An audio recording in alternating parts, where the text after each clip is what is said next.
All right, going to take the new 2023 Kawasaki KLX300 out for really its first ride, my first impressions ride. Gonna do a little bit of highway and then a little bit of dirt, which out here in Joshua Tree is really means sand.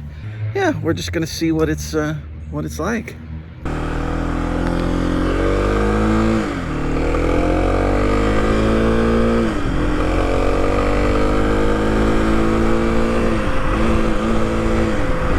Well, on the road it rides pretty much like you'd expect a 300cc one-cylinder thumper to ride. But you know, I mean, that's 66 miles an hour right now. So, you know, these kind of two-lane roads, this thing is fine. Certainly a lot of vibration coming through the seat, so your butt's definitely gonna get sore pretty quick. Whoa, that ain't smart.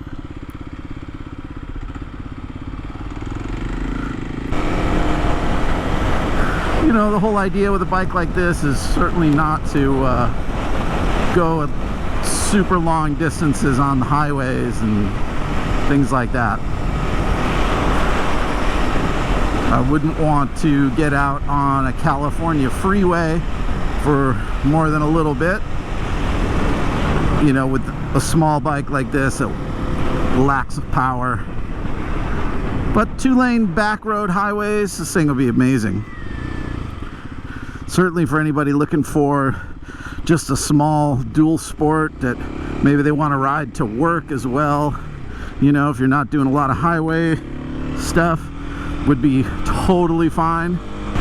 And, you know, of course, there's no fairing on this thing really to speak of, so you're definitely going to feel all the brunt of the wind hitting you. Luckily, you'll never go over 65 miles an hour. But you know what? 50, 60 miles an hour like this, totally comfortable to ride. I'll tell you one thing, this seat is hard as a rock.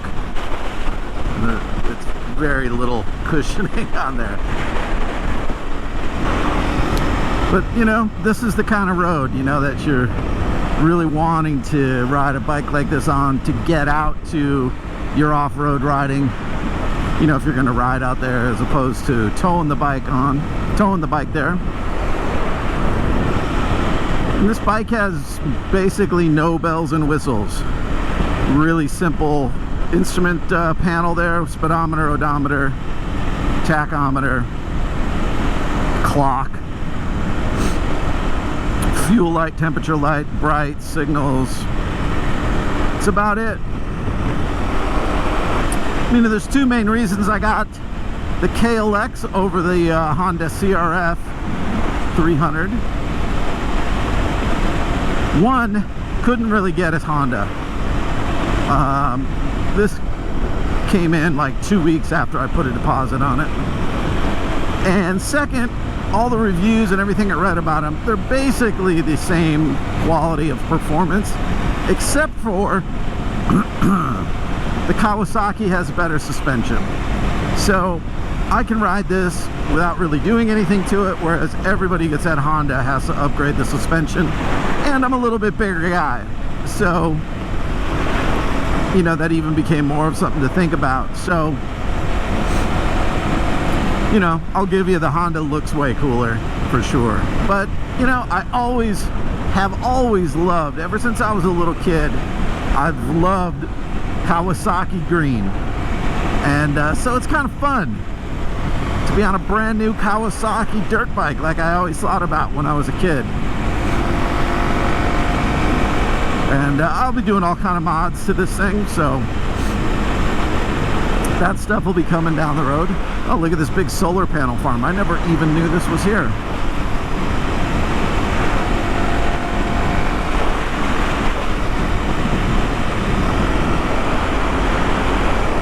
That's beautiful back there, those mountains, huh? The way the sun hits them with the clouds. The sky really is bigger out here. It's interesting. I just I mean, obviously I know it isn't bigger, but it looks bigger. We got an Army truck, Marine Corps truck in front of us here. This goes right out to the base, this road, I believe.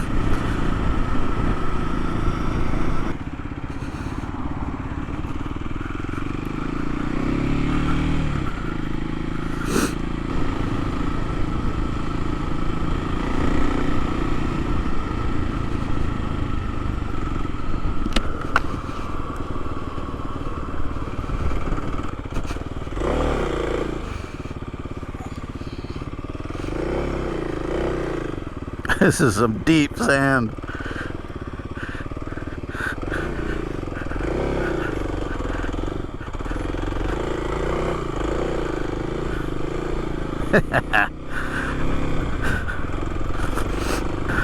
If you ever want to practice riding in the sand, because, you know, it's the most dreaded thing from every motorcycle rider, this is a place you could live where you'd have tons of roads to practice on.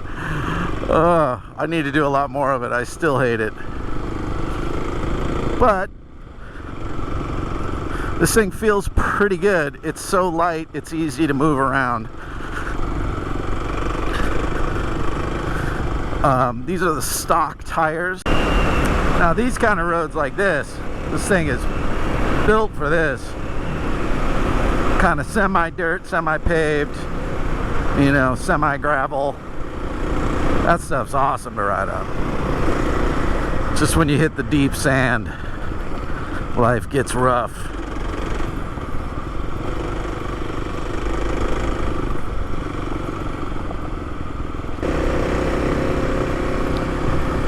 But overall feels pretty good. It absorbs these smaller bumps nicely. I haven't hit anything kind of larger to see what's going to happen, but it's floating over the sand stuff pretty well.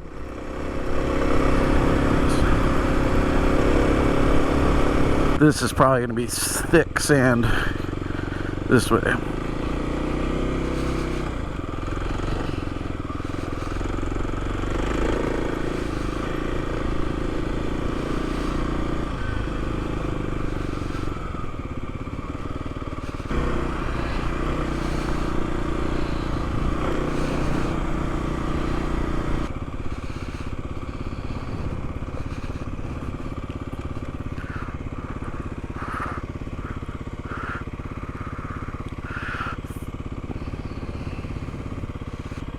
Wow, that looks pretty fun.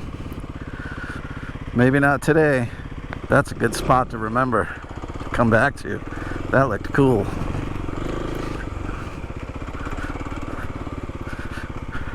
I don't have any water or any safety things with me today.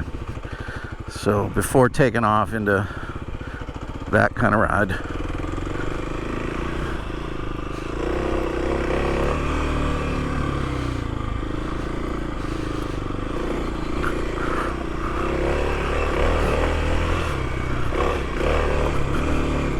yeah, fun. Oh, that desert looks amazing down there. So cool. I think this is a good spot for a picture.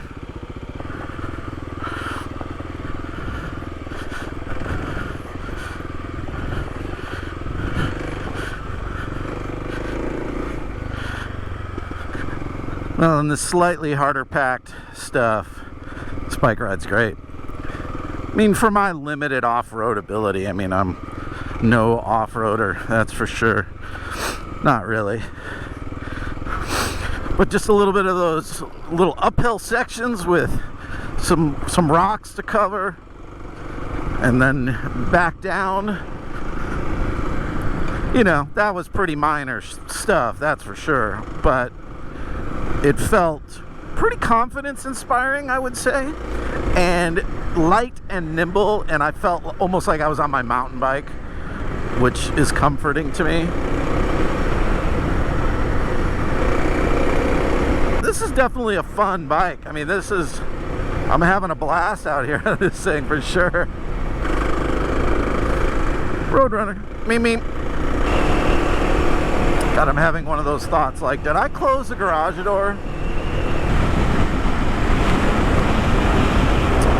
All right, well, I'm gonna wrap it up here because it's just gonna be highway till I get home. So yeah, I would say overall my first impression of the bike is, you know, it's slow and, you know, there's no power.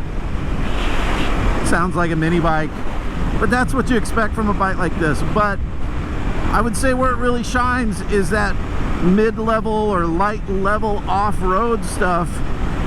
It felt super fun, very, very confidence inspiring, and everything is stock right now. So you know, it's only going to get better. So I think this bike is going to do well for me for that purpose and for the BDRs and stuff like that. So, you know, stay tuned. I'm going to do a bunch more desert road exploration out here in the Joshua Tree 29 Palms area on this bike. So I'm going to start doing a series of videos on that. And yeah, I'll do a video when I get all the upgrades done to the bike. All right, later.